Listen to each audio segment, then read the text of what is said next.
flagship stocks. Then he waited for decades on end as tiny savings compounded into more than $8 million. That's it, from janitor to philanthropist. A few months before Ronald Reed died, another man named Richard was in the news. Richard Foscone was everything Ronald Reed was not. A Harvard-educated Merrill Lynch executive with an MBA, Foscone had such a successful career in finance that he retired in his 40s to become a philanthropist. Former Merrill CEO David Kamansky praised Foscone's business savvy, leadership skills, sound judgment, and personal integrity. Crain's Business magazine once included him in a 40 under 40 list of successful business people. But then, like the gold coin skipping tech executive, everything fell apart.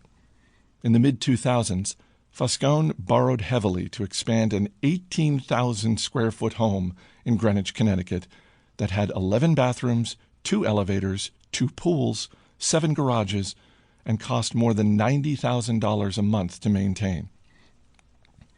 Then the 2008 financial crisis hit. The crisis hurt virtually everyone's finances. It apparently turned Foscone's into dust. High debt and illiquid assets left him bankrupt. "I currently have no income," he allegedly told a bankruptcy judge in 2008. First, his Palm Beach house was foreclosed. In 2014, it was the Greenwich Mansion's turn.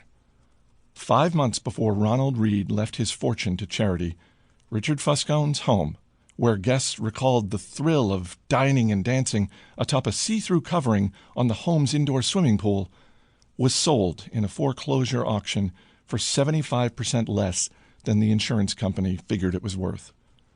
Ronald Reed was patient. Richard Foscone was greedy. That's all it took to eclipse the massive education and experience gap between the two. The lesson here is not to be more like Ronald and less like Richard, though that's not bad advice.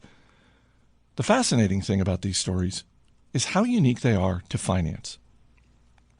In what other industry does someone with no college degree, no training, no background, no formal experience, and no connections massively outperform someone with the best education, the best training, and the best connections? I struggle to think of any. It's impossible to think of a story about Ronald Reed performing a heart transplant better than a Harvard-trained surgeon, or designing a skyscraper superior to the best-trained architects. There will never be a story of a janitor outperforming the world's top nuclear engineers. But these stories do happen in investing. The fact that Ronald Reed can coexist with Richard Foscone has 2 explanations.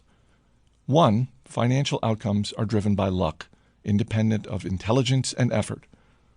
That's true to some extent, and this book will discuss it in further detail.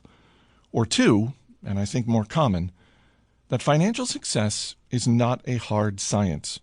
It's a soft skill, where how you behave is more important than what you know.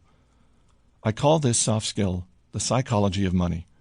The aim of this book is to use short stories to convince you that soft skills are more important than the technical side of money. I'll do this in a way that will help everyone, from Reed to Foscone and everyone in between, make better financial decisions.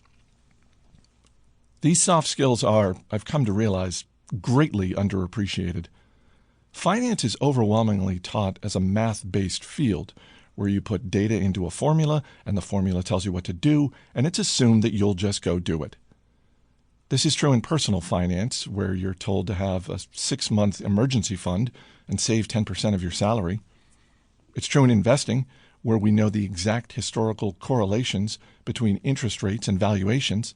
And it's true in corporate finance, where CFOs can measure the precise cost of capital. It's not that doing any of these things are bad or wrong. It's that knowing what to do tells you nothing about what happens in your head when you try to do it. 2 topics impact everyone, whether you're interested in them or not: health and money. The healthcare industry is a triumph of modern science. With rising life expectancy across the world, scientific discoveries have replaced doctors' old ideas about how the human body works, and virtually everyone is healthier because of it. The money industry, investing, personal finance, business.